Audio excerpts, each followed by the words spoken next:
Okay, welcome back, everyone. Today's brief lecture is going to address some of the gender equality laws in Spain today, as well as laws that deal with not only gender equality, but LGBTQ history. Of course, up until this point, we've been learning about the 20th century history of Spain, both the progressive rights of some of the laws and constitutional reforms put forth by the Second Republic in the 1930s, and then also how those laws were violently overturned by the dictatorship in the fall of the Republic after the Spanish Civil War. Now, with the transition to democracy after the dictator's death in 1975, we see a swift adoption of a constitution in 1978, which was sent to popular referendum and was voted as, accepted ultimately or ratified as by popular vote as the current constitutional model. And that's the constitution that Spain has today. It also then went through a series of, or the country has gone through a series of significant reforms, particularly at the time of the transition to democracy in the late 70s and early 80s. Well, I'd like to take us into the present then, so we get a sense of some of the laws existing today or the history of those reforms too. So first, we'll address gender equality.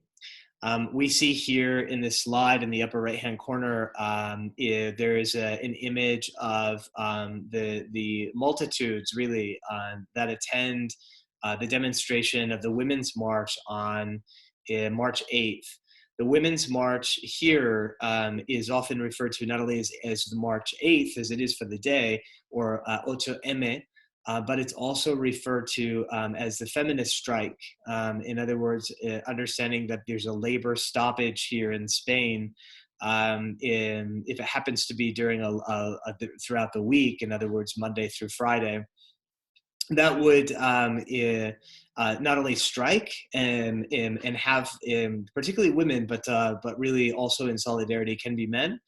Have them stop work or not report to work that day, or also including non-paid work, have a strike from domestic household duties and so forth as a way of being able to call attention to the work that women do throughout the year.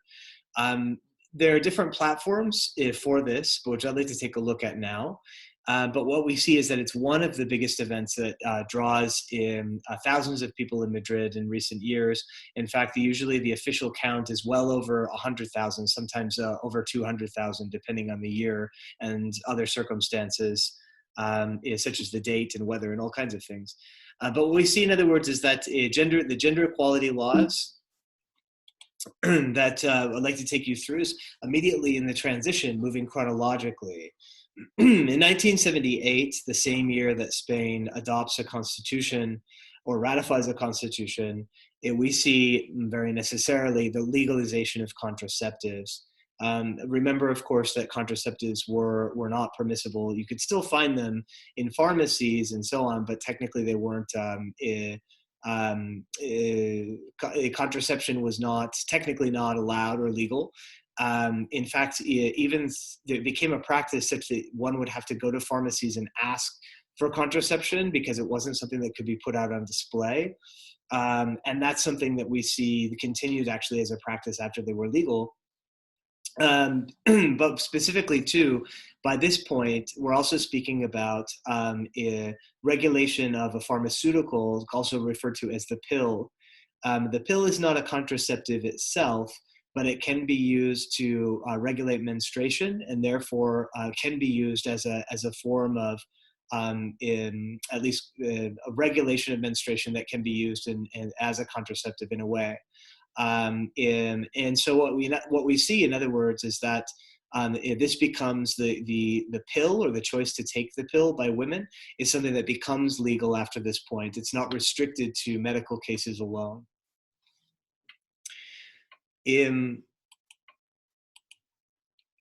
Oops, let me see here. There we go. Okay, and also 1981, there was general consensus, but it was initiative from the political left, that Spain should adopt a legal form of divorce. The divorce law, remember, of course, was on the books from the Spanish Republic in the 1930s. And this ultimately updates Spain within the set of Western European and ultimately the rest of the Western world of modernized states.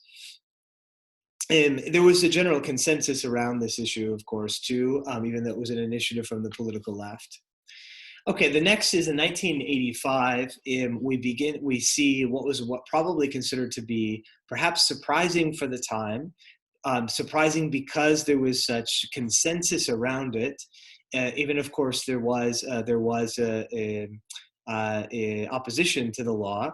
In 1984, there's a beginning of debate in Congress and eventually passed in 1985, an abortion law or voluntary interruption of pregnancy that would decriminalize abortion, and particularly in cases of the risk to the physical or mental health of the mother, in cases of sexual assault or malformation of the fetus.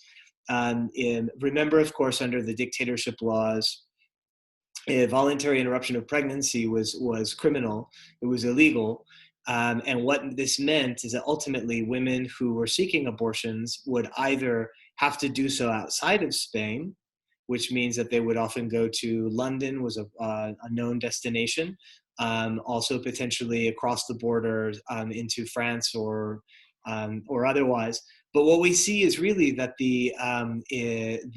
that was only accessible to wealthy families or middle class families that had the means to be able to make a trip, so that a family member could get an abortion, usually a daughter. And so what we see instead is that many women were in circumstances such that they had to, in clandestine, unhygienic ways, put themselves in health risk.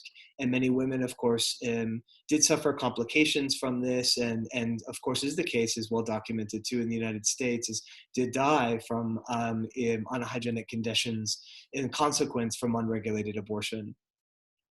It was understood then by 1985 that many women found not only were vying publicly for an abortion law, but it was found, became part of a public discussion that many women had practiced at some point in their life a form of abortion. And this was something that was surprising to the general population. It was sort of like an untold secret, an open secret that people didn't talk about publicly. And then this became part of a public discussion, and actually part of the leverage that it produced was to be able to put through a law to regulate it through the public healthcare system. We also then see in 2010, more recently, an amendment to that same law from 85 that updates Spain so it meets the World Health Organization, or the WHO, standards for women to choose to voluntarily practice an abortion of up to 13 or 22 weeks, depending on the circumstance, but without restriction or consent by a legal guardian. So there are cases, of course, where women or young women who can be childbearing or are childbearing are pregnant, but they're technically not necessarily considered to be they're considered to be minors. They're not necessarily by legal standards of age, and so therefore the question of parental consent is one that muddies this issue as to who has the ability to decide. And so the World Health Organization has created a law that states that women can choose voluntarily without restriction or consent by a guardian, without the need for parental authorization. Why is this the case? Well, there are cases throughout the world, of course, but particularly in Spain too, where somebody who is technically a minor, legally a minor, and would like to practice an abortion, unfortunately cannot, because the parents will not consent, ideologically or otherwise. And so they're forced to have a child that they don't necessarily want. And this is, of course, to be able to correct this and allow that to be a choice for the mother or for the woman to not become mother. Okay, we also then see, in relation to gender, Backing up a little bit in our chronology, a 2007 gender equality law that established under a socialist administration a ministry of equality, a specific ministry that did a series of things. It was an umbrella law. It introduced shared maternity and paternity leave. It also put forth legal requirements for parity. In other words, that there is more or less an equal number of men and women on a given political ticket to be able to run for office. In Spain, the system is such that each party puts up its own nominations, and then you vote for that party in elections. So in a given election, there has to be more or less a question of parity where there's within a certain margin, equal number of men and women according to this law. You couldn't put up a list of majority men or significant majority men, for example, which is historically the case. But what we see too is that in this law, at this time, there was also the first time when in executive cabinet there were more women than men.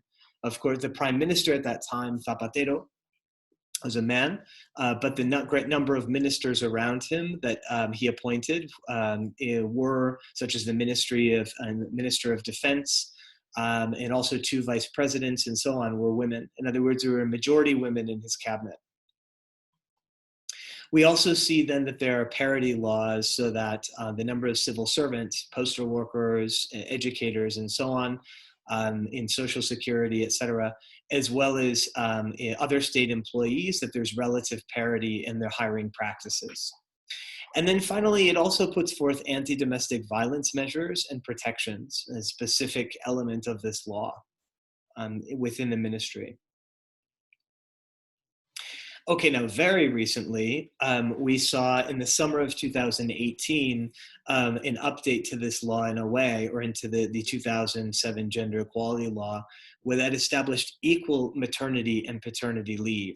That means that there's like 12 plus weeks that can be that must be actually granted for the two partners, if there are two, regardless of their gender, actually. But that if there is a heterosexual pairing, that there is equal maternity and paternity leave.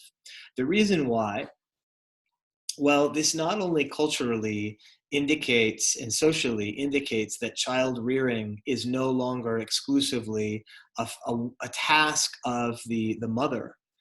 It also has a question of parity, that if the spouse is a man or is male, that person should also partake in the equal time in the child rearing. But it does something else. It does something that tries to combat gender discrimination, or a passive form of gender discrimination in the workplace. So oftentimes one of the passive forms of discrimination women face in the workplace is a presumption or suspicion that women of a certain age could potentially become mothers. And therefore, there are certain decisions that might be discriminatory, whether putting them on a project, a hiring practice, or someone who would say, I'm going to hire this candidate, or even a raise, in other words, some kind of incentive and other things. Under the presumption that women of a certain age are eligible mothers and might actually take sick time, might take maternity leave to be able to raise a family. It's a passive form of discrimination that male counterparts don't face. But with this law, that erases that presumption. In other words, really, both men and women, or regardless of the gender, employees can have a right to take equal paternity maternity leave. And so therefore, there is no longer that presumption that can passively discriminate against women specifically.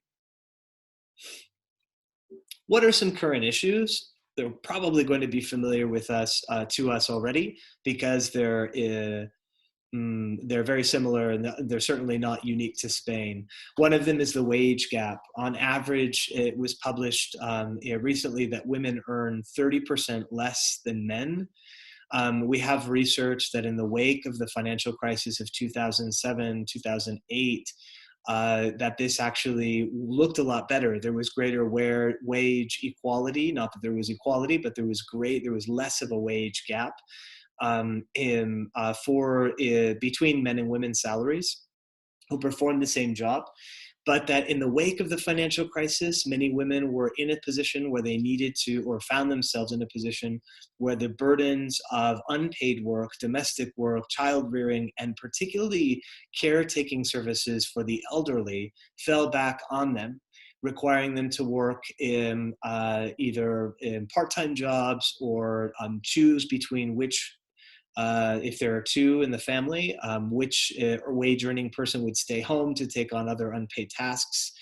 In other words, what we see is that the economic crisis of that time has come to bear negatively upon the wage gap. And that's the research we're seeing now, um, more than 10 years later. And then also we see that, of course, there's general consensus across political spectrum, more or less, with the exception of the extreme right, on the elimination of abuse, questions of abuse. This is ultimately the enforcement of a 2004 gender law of violence. What we have seen up until the rise of the extreme right in Spain is a general consensus and a media visibility about the number of cases of victims of violence, women who are victims of violence. In fact, there is an annual count. It is a number of the number of women who have died at the hands of a spouse or at the hands of love interest or otherwise as victims of, or boyfriends, so to speak, as victims of gender violence. There's general consensus around this, that this is an important issue to erase. But then we've also seen in very recent years the rise of an extreme right that has taken to task that what goes on, so to speak, in the house or the home is a private sphere and therefore should not be taken into the public. This reverts that role, this reaction reverts that role to the question of domestic abuse as being something that should remain in the private or should remain in the domestic sphere. So that's relatively new. And up until that point, up until only a few years ago, there was general consensus, whether political left or political right or centrist or whatever, about the elimination of forms of abuse. Okay, let's move on then and talk about LGBT laws. So we see here, in fact, let me see this so you can actually see it. There we go. Hopefully that's a little bit better. The LGBTQ laws, there we go, okay, in Spain today. I'm just putting LGBT here. The reason why I'm not putting IQ, intersex, or queer, there's a very specific reason why. It has to do with the fact that, I'd be happy to talk about this in more detail, but queer in particular is a position that questions how these identities and that questions some of the historical groundings of the foundations of these identities.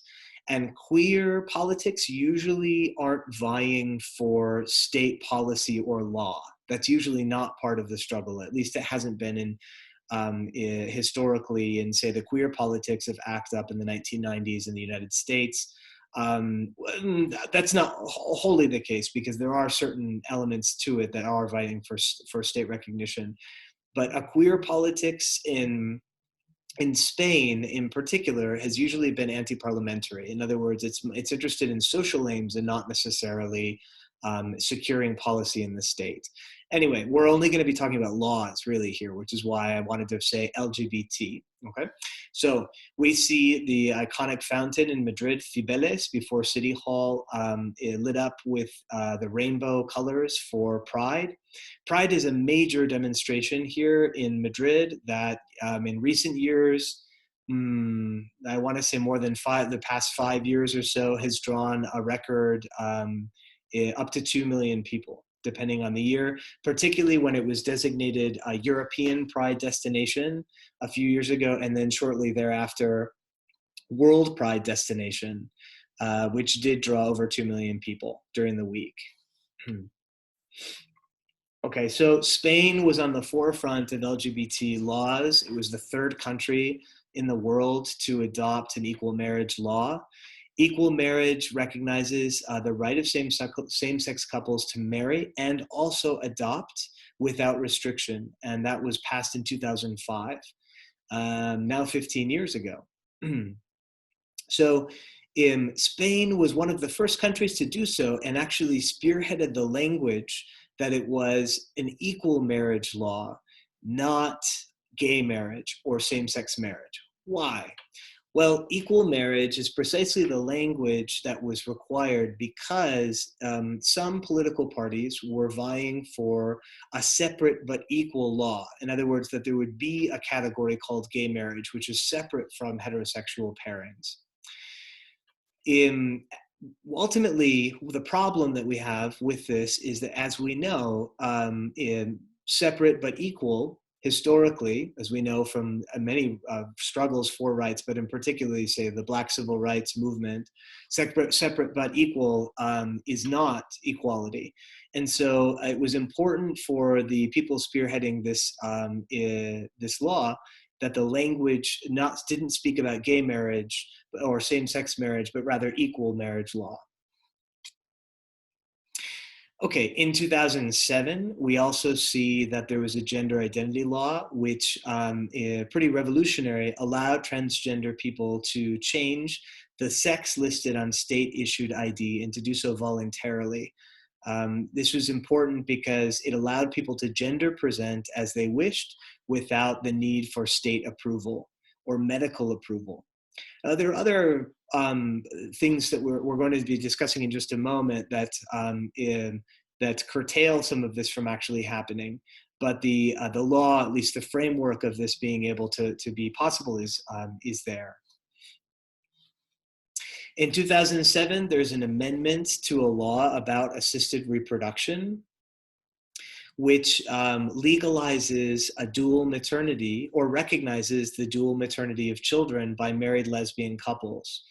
Now, there exists an unusual circumstance in the Spanish law about the role of the father of a family. In other words, it's a legacy from Roman law, which is paternalist and patriarchal, that recognizes the biological father as the right to in a way, as a right to the child. And so what we see here is that with married lesbian couples, there is no biological male that is within the pairing recognized as the father. And so unusually, and this is the structure of the unusual part of this, although same-sex marriage was between two women, of course, it was legal. If those women had children, one of them would have to adopt the child because there are two women and one of them isn't a man. So basically, the heterosexist and ultimately patriarchal underpinnings of the law were exposed in the fact that you need to actually rectify this with an amendment, that this is a loophole that affects people. And so then there was this amendment that ultimately rectified that this absurd situation where two women who have children, one of them needs to adopt their own children. So this ultimately took care of this.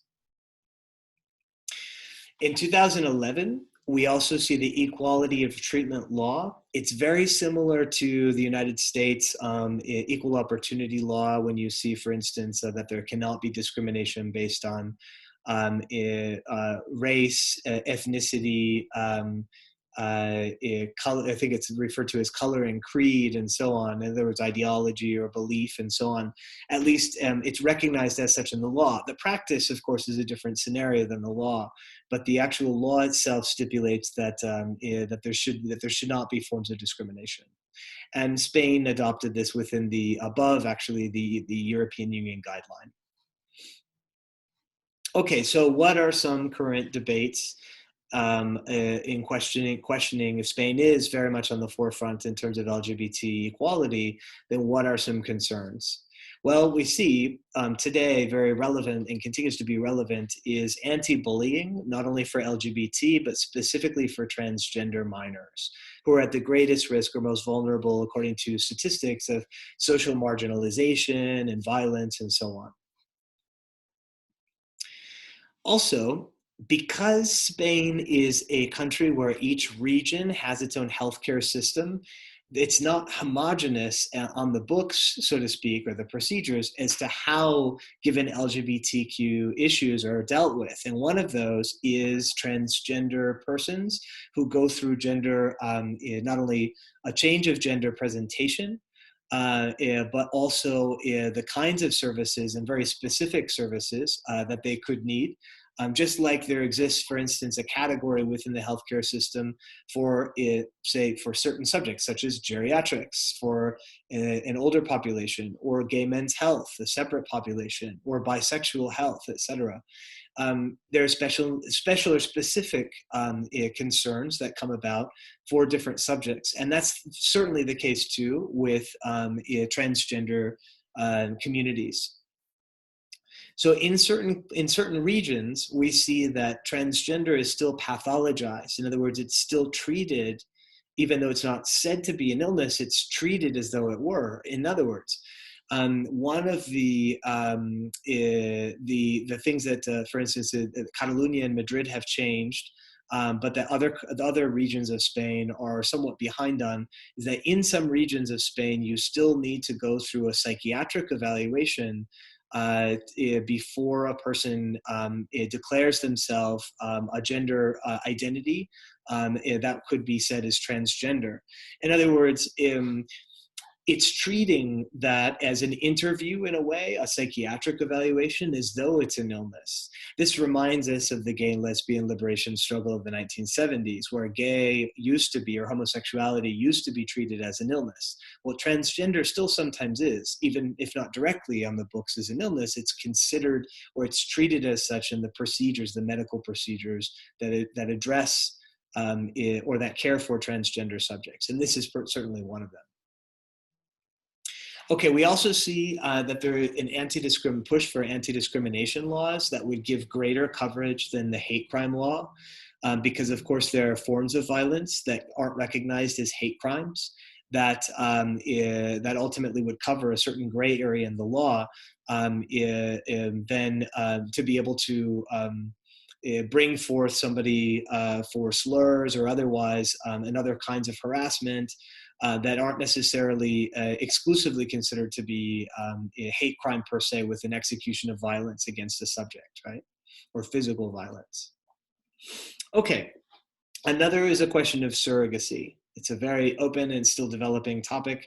Surrogacy is not regulated in Spain right now. Surrogacy is the idea of, for instance, if two couples or two people or one person, regardless of their gender, want to have a child that is biologically, usually biologically theirs, but not exclusively, it means then that they it might have to seek a surrogate who acts as, in a way, as a womb, who would be able to have the child, who would then be adopted or taken up by the family and so on.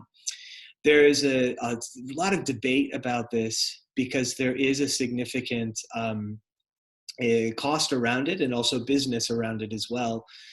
Even though there are also practices of surrogacy that are wholly altruistic, nevertheless, what we see is that it's not regulated by the state currently. It's considered to be a practice that if people choose to pursue surrogacy, they need to do so outside of Spain, and that certainly is the case.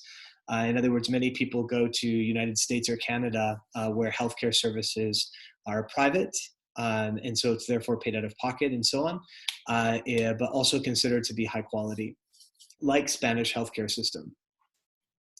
And finally, what about that queer critique that we were talking about before? We see the Q in queer is actually enters here and questions all of this and says, should the heterosexual family really be the model for LGBTQ activism?